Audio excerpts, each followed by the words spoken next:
Hello, good day everyone. আজকে আমি আপনাদেরকে দেখাবো সিম্পলি সাপোর্টেড বিম ডিজাইন। ইট্যাপসে কীভাবে সিম্পলি সাপোর্টেড বিম ডিজাইন করতে হয় এবং যেখানে পার্শিয়াল ইউনিফর্ম লোড থাকে। তাহলে চলুন ভিডিওটি দেখা যাক। অনেক সময় আমরা যখন ইউনিফর্মলি লোড দেখি, ইউনিফর্মলি লোড থাকলে পরে আপনারা দেখেন যে এই যে এখানে যে দেখতেছেন এটা কি এই এ সাপোর্ট এবং বি সাপোর্ট, এটা সিম্পলি সাপোর্টেড বিম। এই সিম্পলি সাপোর্টেড বিমের এক প্রান্ত থেকে অপর প্রান্ত পর্যন্ত টোটালি ইউনিফর্মলি ডিস্ট্রিবিউটেড লোড। পূর্বের ভিডিওতে আমি এরকম এক ধরনের এই ধরনের বিম ডিজাইন দেখিয়েছি। আমি এখন আপনাদেরকে দেখাবো যে পুরা বিম জুড়ে যদি লোড না থাকে, শুধু পার্শিয়াল লোড থাকে, অর্থাৎ যখন লোডটা শুধুমাত্র, যেমন এখানে দেখতে পাচ্ছেন টোটাল স্প্যান কি এ থেকে বি পর্যন্ত টোটাল লেন্থ হচ্ছে এল। কিন্তু আমি এখন দেখাবো যে আগের ভিডিওতে দেখছেন যে এ থেকে বি পর্যন্ত অর্থাৎ পুরা স্প্যান জুড়ে ইউনিফর্মলি ডিস্ট্রিবিউটেড লোড ছিল, কিন্তু এই বিমটিতে দেখতে পাচ্ছেন যে শুধুমাত্র পার্শিয়াল ইউনিফর্ম লোড আছে। অর্থাৎ এটাকে যদি এ বলি, এটাকে যদি বি বলি, এটাকে যদি সি বলি, তাহলে এখানে বি বি বরাবর শুধু বি এর মধ্যে ইউনিফর্মলি লোড রয়েছে। তাহলে চলুন আমরা দেখি নেক্সটে কীভাবে এই টাইপসে ডিজাইন করা যায়।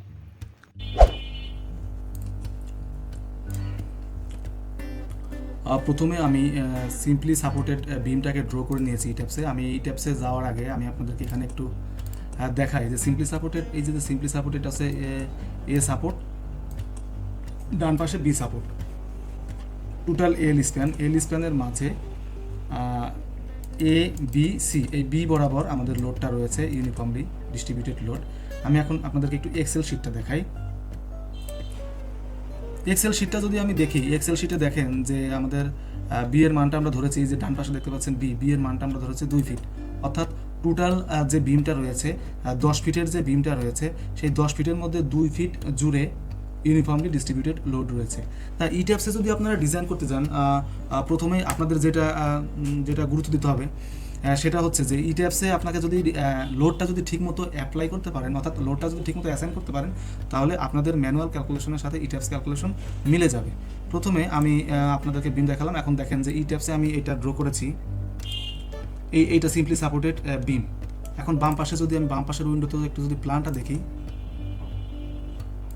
ওকে, এটা দেখতে পাচ্ছেন 10 ফিট এবং এটার মধ্যে রয়েছে এ এবং বি পর্যন্ত 10 ফিট, দুটো সাপোর্ট। এখন আমি এই যে পয়েন্ট দেখতেছেন, একটা রেফারেন্স পয়েন্ট, একটা রেফারেন্স পয়েন্ট, এই দুইটা রেফারেন্সের পয়েন্টের মধ্যে হচ্ছে বি দূরত্ব, অর্থাৎ এইটুকু 2 ফিট, এখান থেকে এইটুকু 2 ফিট এবং এখান থেকে এইটুকু 6 ফিট, টোটাল 10 ফিট।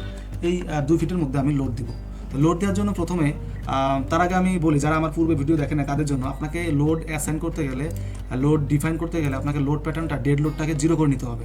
তাহলে আপনি যে ম্যানুয়াল ক্যালকুলেশন করছেন যে কোনো একটা লোড ধরে, আসলে আমরা যখন বিস্তারিত ডিজাইন করি তখন তো আমরা লোডটাকে ক্যালকুলেশন করে বের করে নিই, কিন্তু যখন একটা সিম্পল লাইনের মাধ্যমে আমরা ডিজাইন করি তখন ওখানে লোড দেওয়া থাকে, কিন্তু লোডটাকে আমি ধরে নিচ্ছি ডেড লোড হিসাবে। আপনারা যে কোনো লোড ধরেই এটা করতে পারেন। তাহলে এখানে ডেড লোডে সাধারণত 1 থাকে, আমি এখানে 1টা 0 করে দিছি। 1 ধরলে আবার যে বিমের যে সেকশন এখানে রয়েছে, সেই সেকশনের জন্য ওয়েটটা নিলে আমাদের ওই যে ক্যালকুলেশন, ম্যানুয়াল ক্যালকুলেশনের সাথে মিলবে না, এখানে এটাকে 0 করে নিতে হবে। ওকে, এখন আমি এখানে লোড দিব, এটা হচ্ছে ডিস্ট্রিবিউটেড লোড। তাহলে আমরা অ্যাসাইনে যাব, তার আগে আমরা সিলেক্ট করব, ফ্রেমটাকে সিলেক্ট করব। এটাকে যদি আমি একটু ক্লোজ করে দেই, আচ্ছা আমি ক্লোজ করবো না, এটা একটু ছোটো রাখবো, এটাকে আমি, আচ্ছা আমি উইন্ডোটা একটু বড় করি। তাহলে এটা দেখতে পাচ্ছেন যে আমি সিলেক্ট করব, সিলেক্ট, যেহেতু সিম্পল একটা বিম এখান থেকে সিলেক্ট করতে পারি, অথবা ক্লিয়ার করে আমরা এখানে সিলেক্টে গিয়ে সিলেক্ট অবজেক্ট টাইপ, অথবা আমরা প্রপার্টিসে যেতে পারি, সিলেক্ট প্রপার্টিস ফ্রেম সেকশন। আমরা এই যে 10 ইঞ্চি বাই 12 ইঞ্চি একটা বিম নিয়েছিলাম, এটাকে আমরা সিলেক্ট করলাম, assign frame load distributed load.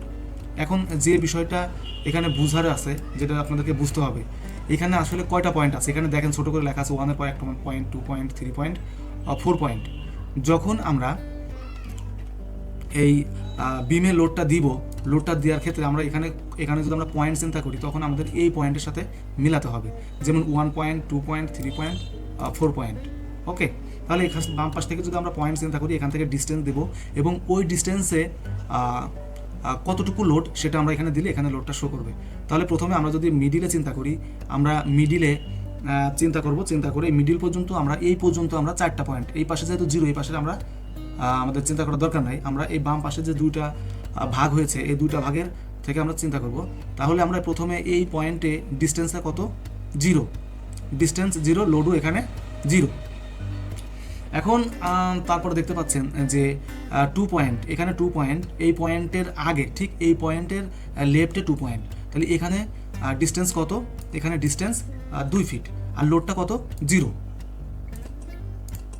আচ্ছা, তার আগে আমরা এখানে সিলেক্ট করে নেব অ্যাবসলিউট ডিস্টেন্স, তাহলে ডিস্টেন্স 0-তে 0, এবং ডিস্টেন্স যখন 2 ফিট তখন লোডটাও 0।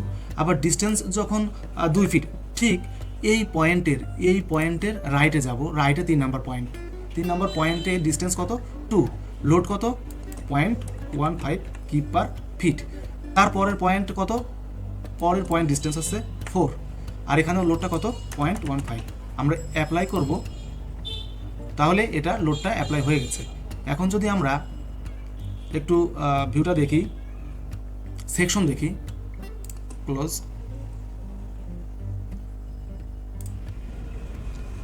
তাহলে এটাকে যদি আমরা এলিভেশন আকারে দেখি, এলিভেশনটা যদি দেখি 1 নাম্বার এলিভেশন, তাহলে দেখেন ডিস্ট্রিবিউটেড লোড এটা শো করতেছে।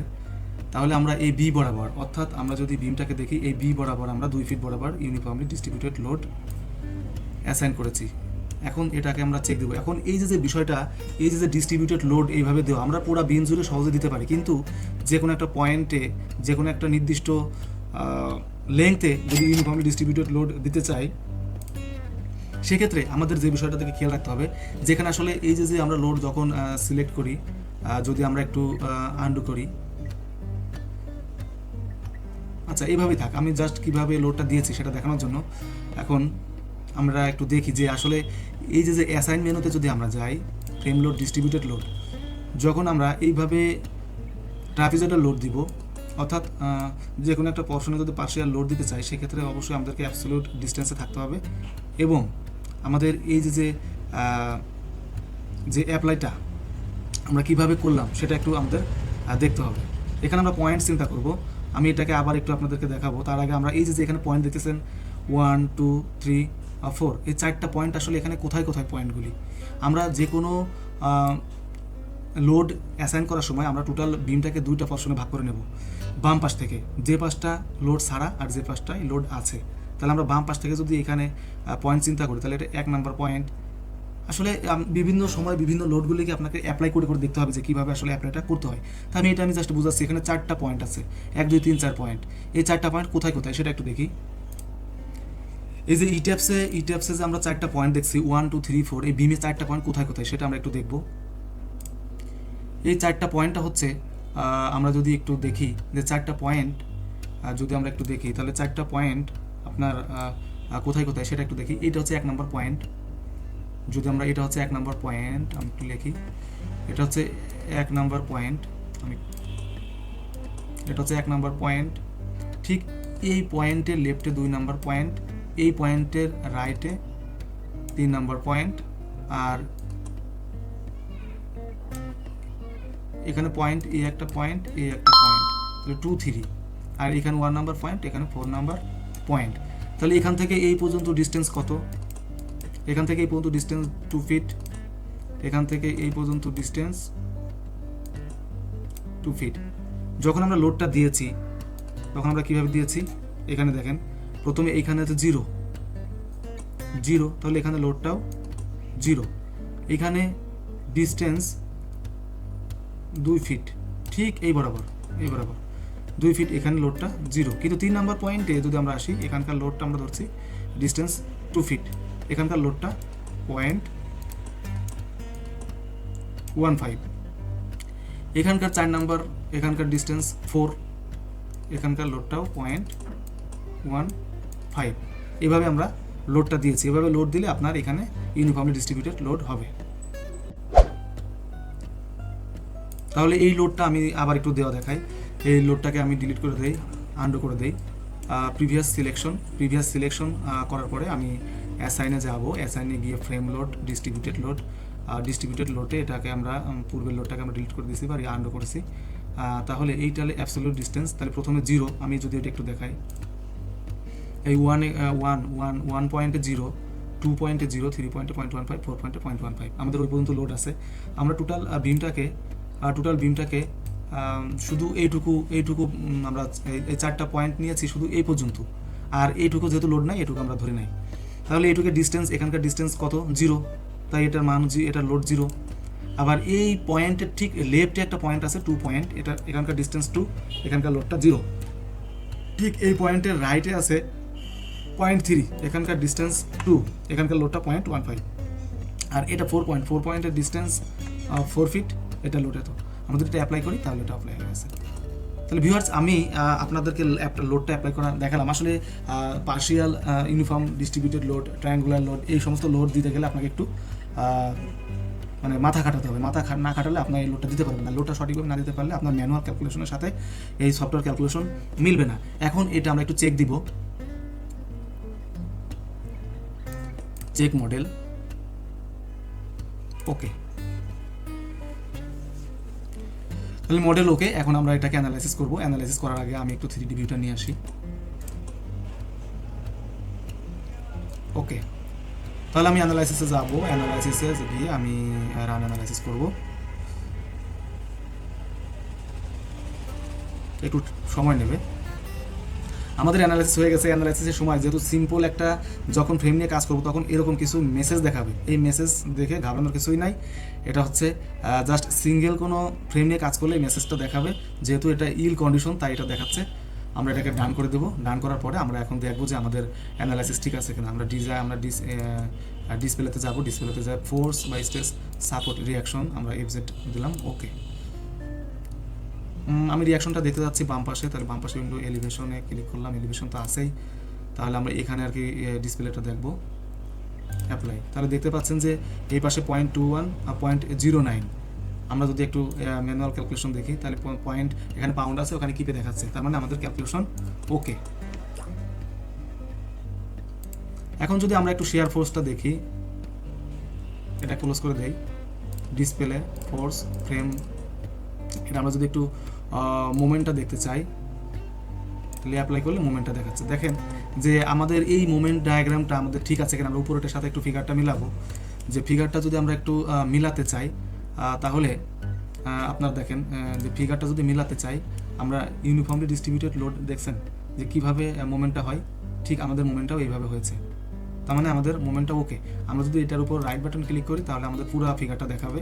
তাহলে আমরা দেখতে পাচ্ছি যে এটার শেয়ার ফোর্স মিলে গেছে, আমাদের শেয়ার ফোর্স মিলছে।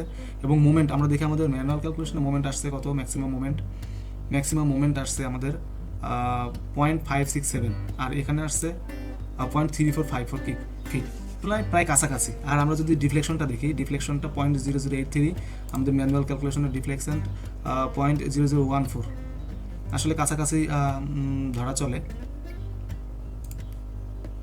এখানে 3টা জিরোর পরে 83 আছে, এখানে 3টা জিরোর পরে 14 আছে, প্রায় কাছাকাছি। একটু আসলে সফটওয়্যার এবং ম্যানুয়াল ক্যালকুলেশনে একটু ডিস্টেন্স থাকবেই আর ডিফারেন্স থাকবেই। আর এই ডিফারেন্সটা মানে খুব কম থাকতে হবে, তাহলে বুঝতে হবে যে আমার ক্যালকুলেশন সঠিক আছে। তাহলে ভিউয়ার্স, আশা করছি আপনারা আমার এই ক্যালকুলেশন বুঝতে পারছেন। আর যারা ম্যানুয়াল ক্যালকুলেশন করে আপনারা ইটিএফস ক্যালকুলেশন পেতে চান তারা অবশ্যই রেগুলার প্র্যাকটিস করতে হবে। আর আমার এই ভিডিও দেখবেন, ভিডিও দেখলে আপনারা অনেক কিছু জানতে পারবেন। আর আমার এই ভিডিওটি যদি বিন্দুমাত্র ভালো লেগে থাকে অবশ্যই লাইক করবেন, কমেন্টস করবেন, শেয়ার করবেন। আমি আপনাদের মাঝে নতুন নতুন ভিডিও নিয়ে আসবো। আর আমি আপনাদের সাথে শেখার উদ্দেশ্যেই এই ভিডিওগুলি প্রোভাইড করি। যারা এই ভিডিও দেখেন বা যদি কোনো ভুল ত্রুটি পেয়ে থাকেন তাহলে অবশ্যই ক্ষমা সুন্দর দৃষ্টিতে দেখবেন এবং আমাকে কমেন্টসে জানিবেন যে এই ভুলটা হয়েছে, তাহলে আমি নেক্সটে ওই ভুলটা কীভাবে সমাধান করা যায় সেটা আমি চেষ্টা করব। ধন্যবাদ ভিডিওটি দেখার জন্য।